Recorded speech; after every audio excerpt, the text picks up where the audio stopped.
Everyone, आप सभी का स्वागत है हमारे इस यूट्यूब चैनल एसक्यू क्लासेस पे। आइए आज के वीडियोज में फिर हम लोग देखने वाले हैं बीपीएससी तैयारी में आए हुए मैथ्स के क्वेश्चन को। बीपीएससी तैयारी में आए हुए मैथ्स के क्वेश्चन को हम लोग देखने वाले हैं। ये वीडियोज नंबर आपका 15 है। इससे पहले 14 वीडियोज आपका अपलोड हो चुका है। जो भी स्टूडेंट नहीं देखे हैं वो जाकर के प्लेलिस्ट को चेक करेंगे और इजी वे में उनको देख पाएंगे। क्वेश्चन है और उनका स्मार्ट सॉल्यूशन है। केवल सॉल्यूशन ही नहीं है, जहां पर जो कॉन्सेप्ट आ रहा है उनको डिटेल में कॉन्सेप्ट को भी क्लियर करते हुए जा रहे हैं। पेपर यहीं से आएगा तो वो तो इसी टाइप का पेपर आएगा, यहीं से आएगा। इसका मतलब ये होगा कि इसी टाइप का आएगा, ऐसा नहीं कि यही पेपर आ जाएगा, है ना। कोई हम थोड़ी पेपर सेट कर रहे हैं कि यही क्वेश्चन आएगा, इसी टाइप का आएगा। मतलब ये हुआ आपका, ठीक है। बाकी आगे बढ़ते हैं, अब हम लोग सीधे चलते हैं क्वेश्चन की दुनिया में।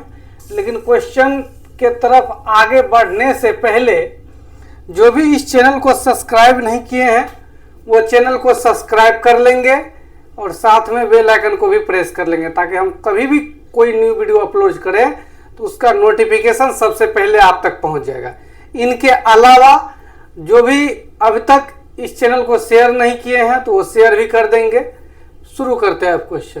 क्वेश्चन कह रहा है कि the probability of an event can be, बोल रहा है कि प्रोबेबिलिटी क्या होगा कोई भी एक घटना का। बोल रहा है किसी घटना की प्रायिकता हो सकती है।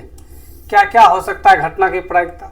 तो प्रायिकता के बारे में एक बात ध्यान में रखिएगा कि हमेशा प्रायिकता का मान जो होगा, प्रोबेबिलिटी ऑफ इवेंट जो होगा, यह हमेशा 0 के बड़ा या बराबर होगा और 1 से छोटा या बराबर होगा। इस चीज का हमेशा ख्याल रखिएगा। प्रोबेबिलिटी का मान जो होगा वो 0 से लेकर के 0 भी होगा, 0 से लेकर के 1 तक ही होगा। मतलब 1 से बड़ा नहीं हो सकता है, 0 से छोटा नहीं हो सकता। तो 0 से छोटा मतलब नेगेटिव में नहीं हो सकता है। इनके अलावा ध्यान रखिएगा, ये 0 जो होता है जब घटना आपका निश्चित हो, जब घटना आपका निश्चित हो या संभव हो। निश्चित या संभव घटना की प्रायिकता जो होती है वो 1 होती है। और अनिश्चित, अनिश्चित रहे या असंभव रहे, अनिश्चित या असंभव घटना की प्रायिकता जो होती है वो आपका 0 होती है। इस बात को ख्याल रखिएगा। ये 2 आपका इंपॉर्टेंट पॉइंट है, एग्जाम में आता है क्वेश्चन। तो प्रोबेबिलिटी का मान 0 से 1 के बीच ही होगा। ये तो माइनस में है, तो माइनस में है तो ये तो 0 से छोटा हो गया। माइनस में क्या हो गया आपका? 0 से छोटा। ये पॉसिबल नहीं है। ये 1 से बड़ा है, ये भी पॉसिबल नहीं है। अब या तो होगा आपका 18/23, ये तो होगा ही नहीं मोर देन 2 ऑप्शन, क्योंकि आपका एक ही ऑप्शन बच रहा है।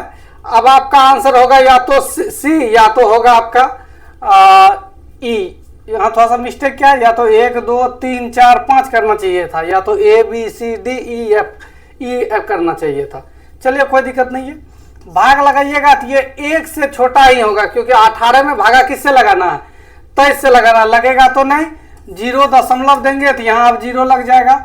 इसके बाद लगाइएगा तो 0 पॉइंट कुछ आएगा, वो 1 से छोटा होगा और 0 से बड़ा होगा। तो यही आपका हो जाएगा आंसर। भाग लगाने के लिए नहीं जाना है, भाग लगाने के लिए नहीं जाना है, क्योंकि हमको भाग नहीं लगाना है। आगे बढ़ते हैं नेक्स्ट क्वेश्चन की तरफ। क्वेश्चन नंबर 2, वो क्वेश्चन नंबर 1 था। अगला क्वेश्चन देखिएगा क्या कह रहा है। बोल रहा है कि 150 मीटर ऊंची एक मीनार के शीर्ष से सड़क पर खड़ी एक कार का अवनमन कोण 30 डिग्री है। एक कार का अवनमन कोण क्या डिग्री है आपका? 30 डिग्री है। आगे पूछा है मीनार से कार की दूरी है। देखिए इस टाइप के सवाल में केवल फिगर बन जाए ना तो आपका सवाल का आंसर आसानी से हो जाता है। जैसे ये थोड़ा देर के लिए मान लेंगे कि ये आपका मीनार है, ये आपका क्या है? मीनार है। और ये वाला आपका सड़क है, ये सड़क है, इसके बीचों बीच ये मीनार मान लीजिए। यहाँ पे सड़क के पास सड़क है या रोड जो बोलिए, सड़क वही है। तो सड़क है तो उसके पर मीनार आपका है। यहाँ पे कार आपका खड़ी है, यहाँ कार मान लेते हैं, यहाँ कार आपका खड़ी है। और बोल रहा है कि मीनार के शीर्ष से, मीनार के शीर्ष से शिखर का अवनमन कोण, यहाँ से ये वाला कोण। देखिए अवनमन कोण जो होता है वो होता है आपका सीधी रेखा से साथ ये जो एंगल बनता है यही होता है अवनमन कोण। ये आपका 30 डिग्री है। लेकिन यहाँ एंगल नहीं, हम लोग एंगल यहाँ खोजेंगे तो वो 30, तो ये 30 हो जाएगा अल्टरनेट एंगल से। आगे आपका दिया गया है 150 मीटर ऊंची एक मीनार के शीर्ष से, ये 150 मीटर आपका ऊंचा है, ये मीनार है। शीर्ष ऊपर वाला बिंदु को बोलते हैं, पाद नीचे वाला बिंदु को बोलते हैं, पाद इनको बोलते हैं। तब क्वेश्चन में बोल रहा है मीनार कार से कितनी दूरी पर है, यही दूरी आपसे पूछा, ये दूरी ही पूछा है। चलिए देखिए, यदि शॉर्टकट का बात करते हैं तो 30 के सामने यदि आपका है 50, तो फिर ये 60 के सामने हो जाएगा 50√3, आंसर हो जाएगा। लेकिन बहुत को समझ में नहीं आता कि सर ये 50√3 कैसे आंसर डायरेक्ट आप कर दिए कि 30 के सामने 150 तो 60 के सामने 150√3, वो सिखाएंगे, एक इसका कंप्लीट वीडियो डालेंगे हाइट एंड डिस्टेंस का, तो उसमें सिखाएंगे। लेकिन चलिए इनको अभी हम लोग लगा देते हैं थीटा के सामने, ये थीटा है, थीटा के सामने लंब, और ये वाला आपका आधार है, ये दूरी को x मान लीजिए। लंब और आधार का रिलेशन होता है tan थीटा में, तो tan लगाना पड़ेगा यहाँ पे, tan 30 डिग्री, tan थीटा लंब आपका हो गया 150 बटे आधार, आधार आपका हो गया x, तो इसका वैल्यू है आपका 1/√3 बराबर ये हो गया 150 बटे में x। अब कोना कोनी गुना कर दीजिएगा तो x का वैल्यू हो जाएगा 150√3, तो 150√3 ही बनेगा आपका इस सवाल का आंसर। वैसे तो हम इसका आंसर कर दिए थे, ये बेसिक तरीका से भी आप लोगों को क्या कर दिए, सिखा दिए। चलिए आगे बढ़ते हैं अब हम लोग नेक्स्ट क्वेश्चन की तरफ। ये भी आपका वही है, ये भी सेम सवाल आपका वही है। बोल रहा है एक पतंग जमीन से 30 मीटर की ऊंचाई पर उड़ रही है, पतंग से जमीन तक डोरी की लंबाई 60 मीटर है, यह मानते हुए कि डोरी में कोई ढीलपन नहीं है, तो जमीन पर पतंग का उन्नयन कोण क्या होगा। यहाँ पे एंगले आपसे पूछा, बोल रहा है कि जैसे मान लीजिए यहाँ पे पतंग उड़ रही है, ठीक है, तो पतंग जब भी उड़ती है तो ऐसे करके इस रेखा में डोरी आपका ये वाला हो जाएगा, इसका ये आपका हो जाएगा डोरी, डोरी ये वाला हो जाएगा, ये डोरी आपका हो गया, और इसी का लंबाई आपका क्वेश्चन में दे दिया है, डोरी का लंबाई कितना है 60 है, और ये मान के चलना ये कोई ढीलपन नहीं है, मतलब ये बिल्कुल स्ट्रेट लाइन में है।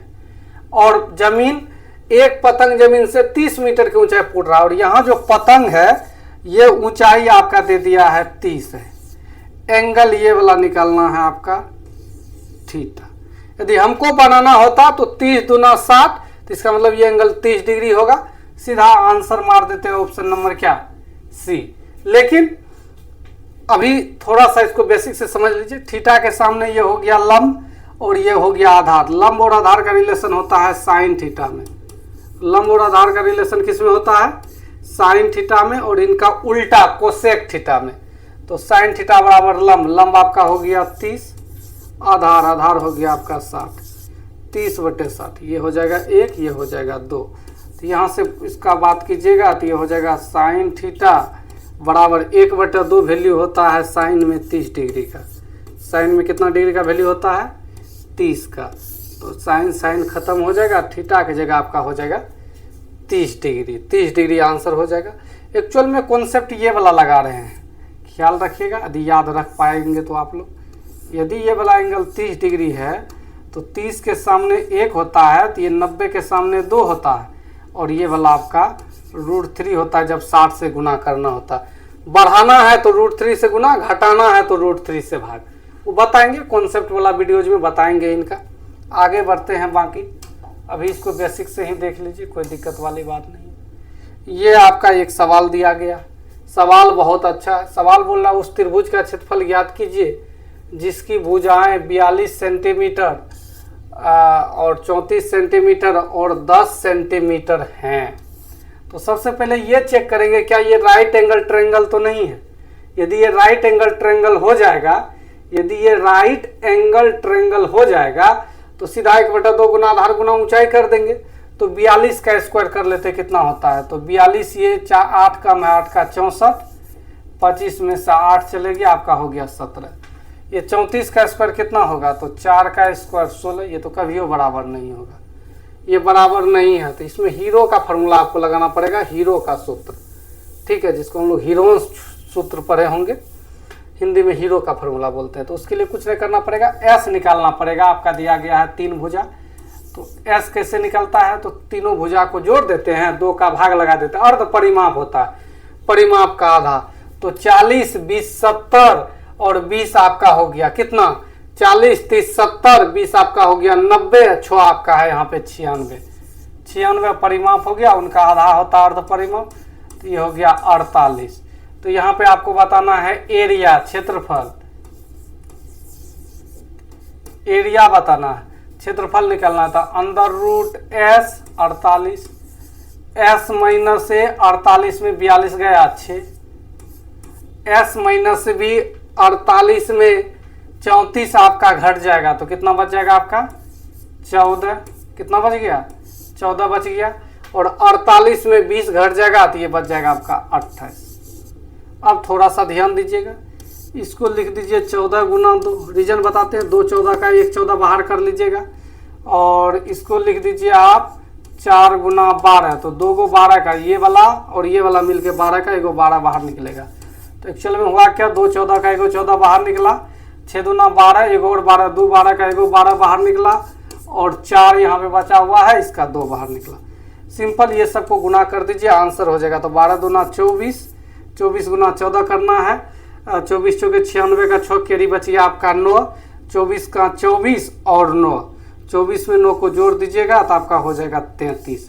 तो 336 सेंटीमीटर स्क्वायर हो जाएगा, जो कि आपका ऑप्शन नंबर है सी में। करना कुछ नहीं है, जब भी आपका क्वेश्चन दिखेगा तो बिल्कुल ठंडा दिमाग से, बिल्कुल क्या करना है, ठंडा दिमाग से सवाल को पढ़ना है, इसके बाद फिर क्वेश्चन बनाना है, इजी वे में बनेगा।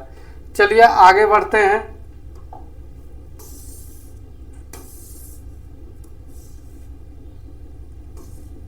नेक्स्ट क्वेश्चन की तरफ। नेक्स्ट क्वेश्चन देखिएगा क्या कह रहा है, बोल रहा है एक भिन्न का हर उसके अंश से 2 अधिक है। बोल रहा है हर जो होना चाहिए अंश से 2 अधिक होना चाहिए। यदि भिन्न एवं उसके व्युत्क्रम का योग 2 पूर्णांक 4/13 है तब भिन्न है। बोल रहा है यदि उस भिन्न को और उन्हीं को उल्टा दीजिएगा तो इन दोनों को जोड़ने पर होना चाहिए 2 पूर्णांक 4/13, तब भिन्न का मान। बोल रहा है ये बहुत इंपॉर्टेंट पॉइंट था पहला वाला, एक भिन्न का हर जो है अंश से कितना अधिक होना चाहिए, 2 अधिक, मतलब नीचे वाला 2 अधिक होना चाहिए। क्या 2 अधिक है? नहीं है। 2 अधिक है? हाँ है। 2 अधिक है? हाँ है। अब आंसर नहीं कर दीजिएगा बीसी, 2 ऑप्शन हो रहा है तब आंसर नहीं कर देना है। ऐसा नहीं कि आंसर कर दिए बी और सी को, ठीक है। अब आगे हम लोग को चेक करना पड़ेगा। आगे चेक क्या करना पड़ेगा आपको, बोल रहा है कि उनको उल्टा के जोड़ेंगे तो इतना होना चाहिए। चलिए इसी को ले लेते हैं, 3/5 प्लस 5/3, एलसीएम तो आपका 15 हो जाएगा। तो बटे में 13 तो आना पॉसिबल है नहीं है, बटे में आपका 13 दिया है, ये नहीं हो पाएगा।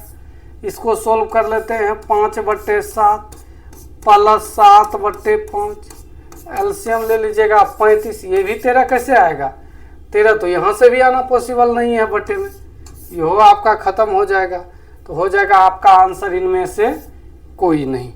चलिए आगे बढ़ते हैं। जब भी भिन्न, नेक्स्ट क्वेश्चन देखिएगा क्या कह रहा है, बोल रहा है एक तार को 28 सेंटीमीटर त्रिज्या वाले एक वृत्त के रूप में लपेटा गया है, इसे एक वर्गाकार रूप में फिर से मोड़ा जाता तो वर्ग की भुजा की लंबाई क्या। देखिए एक तार था, उनको वृत्त के रूप में मोड़ दिए, उसको किस रूप में मोड़े हैं, वृत्त के रूप में मोड़े हैं। इसका त्रिज्या है 28 सेंटीमीटर।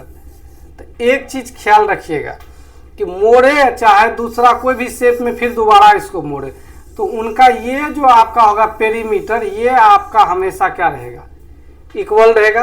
तो पेरीमीटर निकाल लीजिए, इसका कितना होगा, 2πr होता है। 2π की जगह 22/7, r की जगह आपका 28, तो 7 से कटेगा, ये 7 चौके 28, तो 22 दूना आपका हो 44, 44 चौके 4 चौके 16, 4 चौके 16, 1 17। अब इसी को बोल रहा है वर्ग के रूप में मोड़े हैं।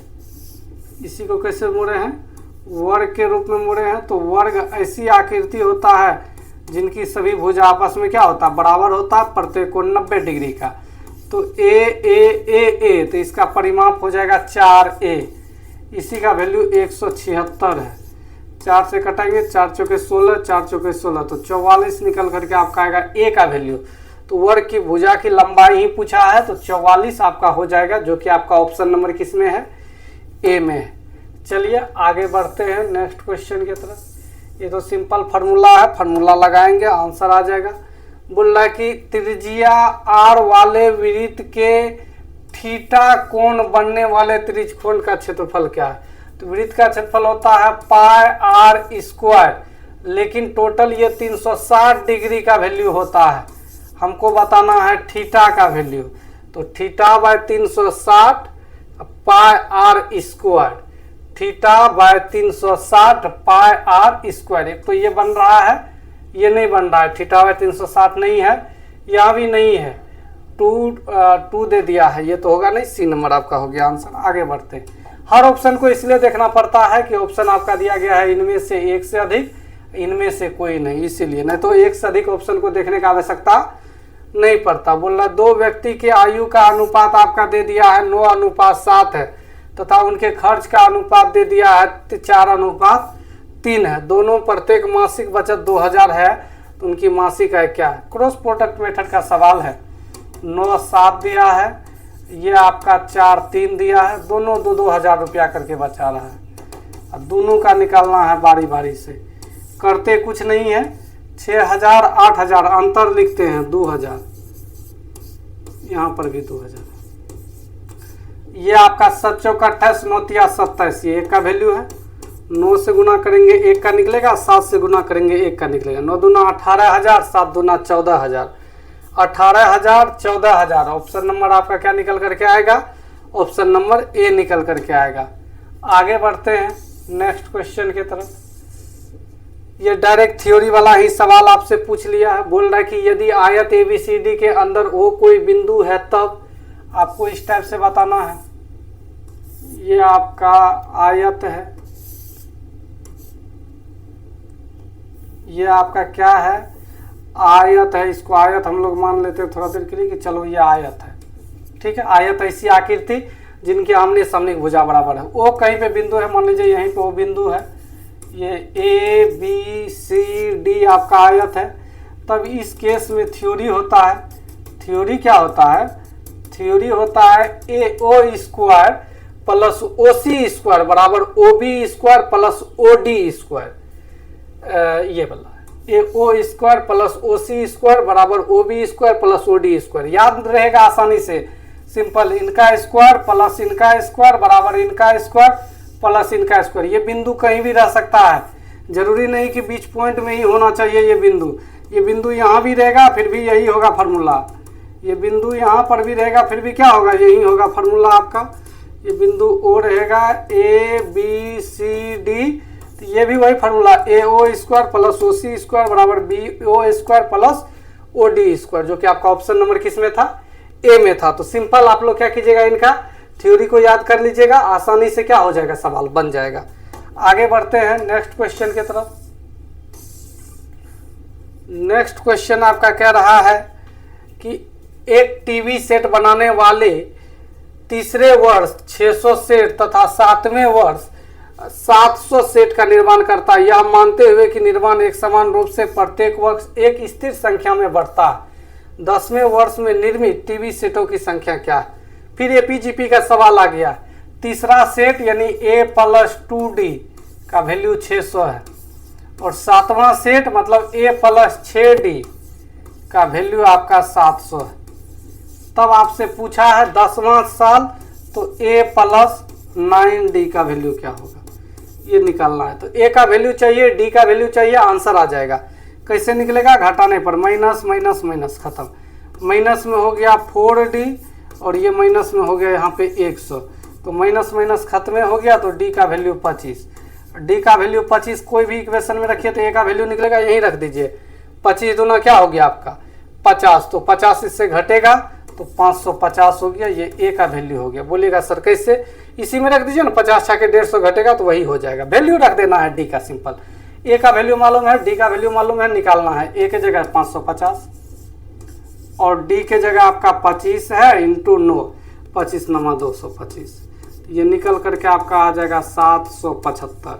कितना निकल करके आ जाएगा 775। तो 775 बनेगा इस सवाल का आंसर, जो कि आपका ऑप्शन नंबर किस में है, सी में है। चलिए आगे बढ़ते हैं अब हम लोग नेक्स्ट क्वेश्चन की तरफ। नेक्स्ट क्वेश्चन देखिएगा क्या कह रहा है। क्वेश्चन है, एक परीक्षा में एक छात्र ने 30% अंक प्राप्त किए तथा वह 45 अंकों से अनुत्तीर्ण हो गया। दूसरे छात्र ने 42% अंक प्राप्त किए, जो उत्तीर्ण होने के लिए आवश्यक न्यूनतम अंकों से 42 अंक क्या है आपका अधिक है। पूर्णांक ज्ञात करें। एक्चुअल में हुआ क्या कि एक विद्यार्थी लाया है 30% नंबर और फेल कर गया 45 नंबर से। यदि 45 अंक और ले आता तो वो हो जाता आपका पास। एक और दूसरा विद्यार्थी था जो ले आया है 42% मार्क्स, लेकिन वो 45 नंबर ज्यादा ही ले आया। यदि वो 45 अंक नहीं भी लाता फिर भी वो क्या हो जाता, फिर भी वो होता आपका पास। सिंपल, कुछ मत कीजिए, इसको इधर लेके जाइएगा तो माइनस में हो जाएगा 12% और इसको इधर लेकर के आइएगा तो माइनस में आपका हो जाएगा 90 अंक। तो सिंपल बोल सकते हैं कि ये 90 अंक जो है आपका वो बराबर है कितना प्रतिशत के, 12% के। टोटल बताना है तो 100%। कुछ मत कीजिए, 4 से कटाइए, 4 से कटेगा 25 चौके 100, 4 तिया 12, 3 से कटेगा 30 तिया 90, तो यह आपका हो जाएगा 25 तिया 75 पे एगो 0, 750 अंक। तो 750 ही बनेगा इस सवाल का आपका आंसर, जो कि आपका ऑप्शन नंबर किस में है, बी नंबर में है। चलिए आगे बढ़ते हैं नेक्स्ट क्वेश्चन की तरफ। क्वेश्चन में ये कह रहा है, सिंपल सवाल है, बोल रहा है 20 संख्याओं का माध्य शून्य है। 20 संख्या है, उसका माध्य शून्य है, अधिक से अधिक कितने शून्य हो सकते हैं। तो याद रखिएगा, इस टाइप का सवाल एसएससी में भी बहुत बार आया है और बीपीएससी भी पूछ लिया है।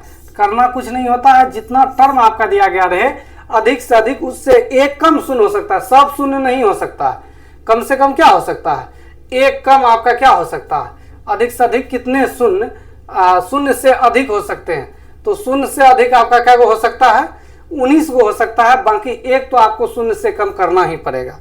आगे बढ़ते हैं नेक्स्ट क्वेश्चन की तरफ। क्वेश्चन बोल रहा है कि एक आवृत्ति है, बंटन का माध्य दे दिया है आपका मीन या 28 है, और बहुलक मोड दे दिया आपका 16 है। माध्यिका ज्ञात करें। तो बहुलक बराबर आप लोग फार्मूला जानते होंगे, पिछले वीडियो लेक्चर में भी बताए थे। बहुलक बराबर फार्मूला होता है 3 गुना माध्यिका, 3 गुना माध्यिका माइनस 2 गुना माध्य, यही फार्मूला होता है बहुलक का। तो बहुलक आपका दिया गया है इस सवाल में, बहुलक आपका 16 है बराबर 3 गुना माध्यिका, माध्यिका तो निकालना है, 3 गुना माध्यिका को x कर लीजिए, माइनस 2 गुना माध्य करना, माध्य 28 है तो 28 दूना 56। अब ये माइनस का उधर जा करके प्लस होगा तो 3x बराबर हो जाएगा 6 6 12, 5 1 6 1 7, 3 से कट जाएगा ये 24 तिया हो जाएगा आपका 72। तो x का वैल्यू निकल करके आपका आ जाएगा 24, जो कि आपका ऑप्शन नंबर है ए में। चलिए आगे बढ़ते हैं। ये तो सिंपल रिमाइंडर थ्योरम का सवाल है और ये आखिरी क्वेश्चन भी है। क्वेश्चन आपका कह रहा है कि x³ प्लस 31 को x प्लस 1 से विभाजित करने पे शेष क्या होगा। तो विभाजित करने के लिए ना जाएंगे, इसको इक्वेट कर देंगे 0 के, तो x का वैल्यू निकल के आ जाएगा -1। x का वैल्यू क्या निकल के आ जाएगा -1, तो इसमें रख देंगे -1, आंसर होगा -1 पे पावर 31 है तो ये -1 होगा, प्लस 31 है तो ये प्लस में आपका हो गया 30, प्लस में कितना निकल करके आ गया 30, जो कि आपका ऑप्शन नंबर किस में है, सी में है। चलिए आगे बढ़ते हैं। तो ये इस वीडियो लेक्चर का आखिरी क्वेश्चन था। यदि आप लोगों को ये वीडियो समझ में आया हो तो वीडियोज को लाइक करें और अपने दोस्त में शेयर करें। बाकी यहीं तक रखते हैं।